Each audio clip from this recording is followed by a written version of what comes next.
Doctor గారు, నాస్తిక కేంద్రం ఆధ్వర్యంలో మే 30, 31న జరిగిన నాస్తిక శిక్షణా శిబిరం విజయవంతంగా ముగిసింది కదా. సమాజానికి తోడ్పడే పాజిటివ్ ఎథియిజంపై సాగిన ఈ శిబిరం లక్ష్యం నెరవేరిందా? నెరవేరిందా అంటే నెరవేరుతుంది. నాస్తికత్వం అంటే పూర్వకాలం కేవలం దేవుడు లేదను, కులం లేదని చెప్పుకోవడం, మతం లేదని చెప్పుకోవడం, ఏదో మూఢనమ్మకాలు లేకుండా ఇంతే నాస్తికత్వం. ఇప్పటికీ అందరూ చాలా వరకు మూఢనమ్మకాలు లేకుండా ఉన్నాం. కులం లేదని చెప్పు, మాకేం కులం లేదు, మతం లేదు అని చెప్పుకోవడం, ఇంతే తప్ప ఇంకేం లేదు. అంతే అభిప్రాయం. ఇప్పటికీ చాలా మంది అభిప్రాయం నాస్తికత్వం అంటే, హేతువాదం అంటే దేవుడు లేడు, ఈ గాడ్ మీద వాళ్ళందరూ ఒట్టి మోసగాళ్ళు, స్వామీజీలు ఒట్టి మోసగాళ్ళు, మూఢనమ్మకాలు అర్థం చేసుకోవాలి, మూఢనమ్మకాలు పనిరావు, ఏ అతిశక్తులు లేవు, కులం లేదు, మతం ఇంతే. ఎవడ అంతే చట్టం. ప్రపంచంలో అందరూ దానికి అలాగే ఆలోచిస్తారు.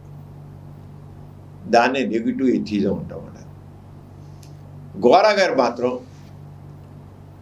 బదిలించి ఆయన ఎప్పుడైతే ఆయనలో ఈ రకమైన జీవితం తీసుకున్నట్లయితే, ఆయన నాస్తికత్వాన్ని ఎప్పుడైతే ఆయన మనసులోకి నాస్తికత్వం వచ్చిందో స్టెప్ బై స్టెప్ దాన్ని నాస్తికత బిల్డప్ చేసుకొచ్చి ఆయన చివరికి నాస్తికత్వం అంటే కేవలం కులరహితమే కాదు, మతరహితమే కాదు, అలాగే దేవుడు లేదనే కాదు. నాస్తికత్వం అంటే సామాజిక న్యాయం, సాంఘిక సమానత్వం. సమాజంలో హెచ్చుతగ్గులు ఉండకూడదు, తనకి పేద తేడా ఉండకూడదు, వ్యక్తులందరూ కూడా సమానంగా అవకాశాలు కలిగి ఉండాలి. సామాజిక న్యాయం, సమానత్వం. అలాగే ఆ సమానత్వంలో ఆర్థిక సమానత్వం కావాలి. ఆర్థిక సమానత్వం అనేది చాలా ముఖ్యము. సామాజిక సమానత్వం, ఆర్థిక సమానత్వం, అన్నిట్లో సమానత్వం కావాలి. అదే సంఘ దృష్టి. ఇంతేకాకుండా వ్యక్తి గౌరవం. ప్రతి వ్యక్తి కూడా దేవుడు లేనిదే కాదు, దేవుడు లేదు కనుక దేవుడు లేనిదేవుడు మానవ కేంద్ర సిద్ధాంతం నాస్తికత్వం. అంటే మనిషి తనలో ఉన్న దాస ప్రవృత్తిని తోచి పారేసి ఏదైనా మనిషే చేస్తాడు, తన కృషి ద్వారానే, సృజనాత్మకత ద్వారానే, క్రియేటివిటీ ద్వారానే తను చేస్తాడు. అంటే మనిషి తన బాధ్యతాయుతంగా కర్తృత్వ శక్తితో, బుద్ధి కౌశల్యంతో అభివృద్ధి చెందాలి. అతను స్వేచ్ఛ కావాలి, స్వేచ్ఛగా అభివృద్ధించాలి. ఇతను ఇక ఏ బందీకారాలు పెట్టుకోకూడదు. Man is supreme, man is master. ఆ రంగం వేసుకుని దాస ప్రవృత్తి లేకుండా ఉండాలి. దాంట్లో ఇంకా పైగా ప్రజాస్వామికం అనేది కావాలి. దాంట్లో ఏదో మంత్రులకి ఆడంబరాలు అని కాదు. అందరికీ ప్రభుత్వం అనేది ప్రజల కోసం, సేవ చేయడం కోసం. అక్కడ మంత్రులు మామూలు సేవకులు, ప్రజలు యజమానులు. డెమోక్రసీలో ప్రజలు యజమానులు, మంత్రులు, వీళ్ళందరూ ఎమ్మెల్యేలు, ప్రజాప్రతినిధులందరూ కూడా సేవకులు. ఎవరికి?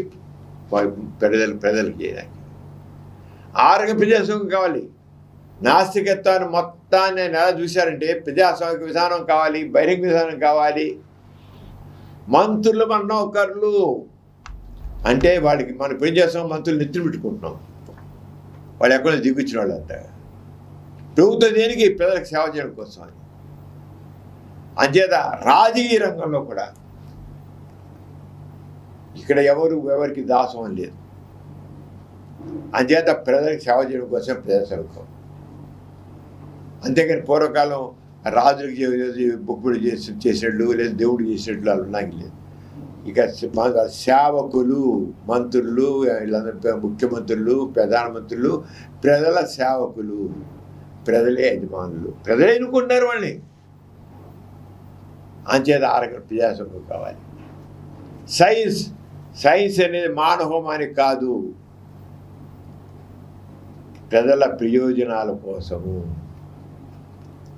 ప్రజల ఆరోగ్య అభివృద్ధి కోసం, ప్రజల అవసరాల అభివృద్ధి కోసం, సమాజ అభివృద్ధి కోసం అంతా కూడా సామాజిక దృక్పథంతోనే సైన్స్ అభివృద్ధి చెందాలి.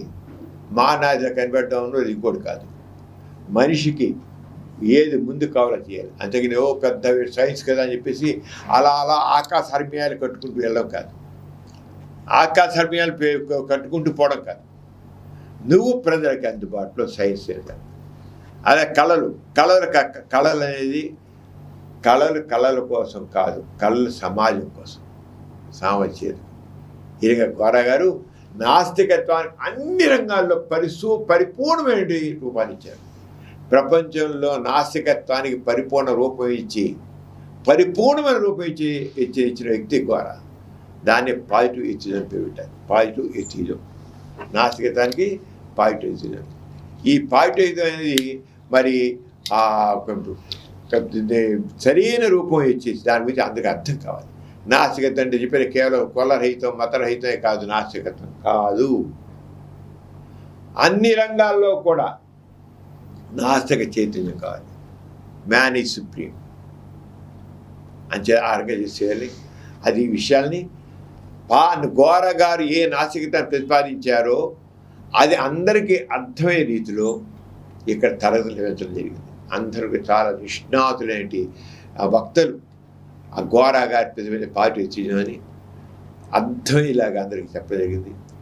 చాలా చక్కగా ఈ విషయాన్ని ఎంత కూలంకషంగా చెప్పడం జరిగింది, కూలంకషంగా చెప్పడం జరిగింది.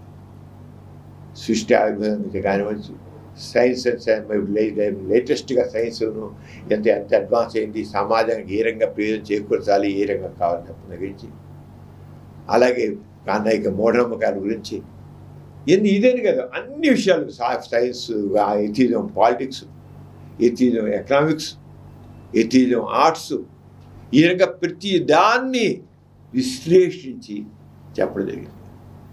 మెయిన్గా ఈ శిబిరం యొక్క విశేషత ఏంటంటే ఏదైతే గోరగారు పాజిటివ్ ప్రతిపాదించారో దాని గురించి సరైన అవగాహన కలిగించే నాస్తికత్వం అంటే ఇది, నాస్తిక జీవిత విధానం అంటే ఇది అని స్పష్టంగా చెప్పడం కోసం పెట్టండి. అదంతా దీంట్లో సక్సెస్ అవ్వడం జరిగింది. ఏది చెప్పిన మామూలుగా నాస్తికత్వం చెప్పా కదా, దేవుడు లేదన్నాం, మా కులం లేదు మతం లేదన్నాం, లేదు మూఢనమ్మకాలు లేవన్నాం, అంతది అయిపోయిందా? నో. నాస్తికత అంతేకాదు. నాస్తికత అంటే సామాజికంగా రాజకీయంగా అన్ని రంగాల్లోనూ కూడా నాస్తికత్వం ఎలా ఉంటుంది, అప్పుడే పరిపూర్ణంగా సమాజం ఏర్పడుతుంది. గౌర గారు కళ్ళ కన్నా నాస్తికత్వం అది. దాన్ని ఒక చక్కగా అందరికీ అర్థమయ్యే రీతిలో చెప్పడం జరిగింది. ఈ విశేషాలని కూడా మనం ముందు మనం ఎథిస్ట్ అంటే ఛానల్లోను, పాజిటివ్ తెలుగు ఛానల్లోను అన్ని చోట్ల పెడతాం. అన్ని చోట్ల వస్తాయి. చాలా చక్కగా జరిగింది. ఏంటంటే అందరూ కూడా చాలా చక్కగా నాలెడ్జ్ చక్కగా అవగాహన కలిగించడం అన్నారు. అంచేత ఇప్పుడు మన వాళ్ళు చెప్పేది ఏంటంటే మన ప్రేక్షకులకి మీరు చూడండి, ఆ ఎథిజం ఛానల్లో, పాజిటివ్ తెలుగు ఛానల్లో, అలా ఎథిజం ఛానల్లో వీటిని పెట్టడం జరుగుతుంది. అయితే మనం పూర్తిగా పెట్టడం కొద్దిగా వీరందరూ పెడతాం. కానీ ఇక మళ్ళీ ముందు ఇంకా శిబిరాన్ని నిర్వహిద్దాం. మీరు రండి, పాల్గొండి.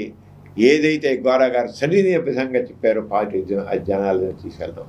లేకపోతే ఏంటంటే మాది అంటే కేవలం ఏదో చిన్న ఏదో ఇది కాదు, అది కాదు, ఏ కులం లేదనో మతం లేదు దేవుడు లేదో ఇంతే నాస్తికత్వం కాదు. నాస్తికత్వం ఒక పరిపూర్ణమైన జీవన విధానం. ఆస్తికత్వం జీవన విధానం అయితే నాస్తికత్వం అంతకంటే ఉన్నతమైన జీవన విధానం. ఆస్తికత్వానికి మించింది, అన్ని రకాలుగా మనుషులకి ఉపయోగపడేది, మనిషి గౌరవాన్ని ఇచ్చేది, మనిషి శక్తి సమాజం బయటికి తీసేది. అలాంటిది నాస్తికత్వం. అన్ని రంగాలు, ఈ రంగం కాదు, రాజకీయ రంగం కావచ్చు, కళారంగం కావచ్చు, సాహిత్య రంగం కావచ్చు, ఏ రంగమైనా సరే అన్ని రంగాలు కూడా పైకి చూసి చక్కని సమాజాన్ని పెంచడానికి కోసం అన్నమాట. గోర గారు ప్రతిపాదించిన పాజిటివ్ ఎథిజాన్ని బేస్ చేసుకుని అందరికీ అవగాహన కలిగించడం కోసం మెయిన్గా ఎథిజం అనేది ఏమిటి, గోరా దేన్ని ఎందుకు ఎథిజం అన్నారు, అసలు ఎథిజం అంటే ఏంటి, అసలు గోరా గారు ప్రతిపాదించిన ఎథిజం అంటే ఏంటి అని తెలుసుకోవడం కోసం అని. మామూలుగా ఎథిజం అంటే నాస్తికత అంటే కేవలం దేవుడు లేడు అంటారు, లేదా కులం లేదు మతం లేదంటారు. దేవుడు లేనంత మాత్రాన అది నాస్తిక జీవితం. ఆస్తికత్వం ఒక జీవిత విధానం, ఎస్టాబ్లిష్ అయిన జీవిత విధానం ఆస్తికత్వం. ఆరగైన నాస్తికత్వం కూడా ఒక ప్రత్యామ్నాయంగా ఒక జీవిత విధానంగా గోరా గారు ఏర్పాటు చేశారు. ప్రపంచంలో ఎవరు కూడా నాస్తికత్వాన్ని ఒక జీవిత విధానంగా రూపొందించే వాళ్ళు కేవలం ఒకే ఒక వ్యక్తి, దట్ గోరా. నాస్తికత్వాన్ని ఒక జీవిత విధానంగా అన్ని రంగాల్లో, అది ఆర్థిక రంగం కావచ్చు, సాంఘిక రంగం కావచ్చు, నైతిక రంగం కావచ్చు, విద్యారంగం కావచ్చు, సైన్స్ రంగం కావచ్చు, సాంకేతిక రంగం కావచ్చు, ఏ రంగం ఈ రంగం ఆ రంగం కాదు, అన్ని రంగాల్లో కూడా ఇది నాస్తికత్వం. అంటే ఈ రంగం ఉంటే నాస్తిక జీవిత విధానాన్ని రూపించిన వ్యక్తి గోరా.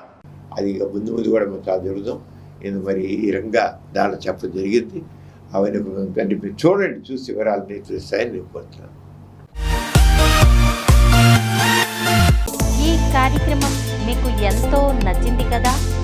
ఇటువంటి మరిన్ని వీడియోల కోసం అనతి కాలంలోనే 21 కోట్ల వ్యూస్ సాధించిన సమరం ఛానల్ సమర్పించు పాజిటివ్ ఎథియిజం తెలుగు ఛానల్కు సబ్స్క్రైబ్ చేయండి, లైక్ చేయండి, మీ ఫ్రెండ్స్కి షేర్ చేయండి. అలాగే ప్రక్కనున్న గంట సింబల్ని ప్రెస్ చేయడం మర్చిపోకండి.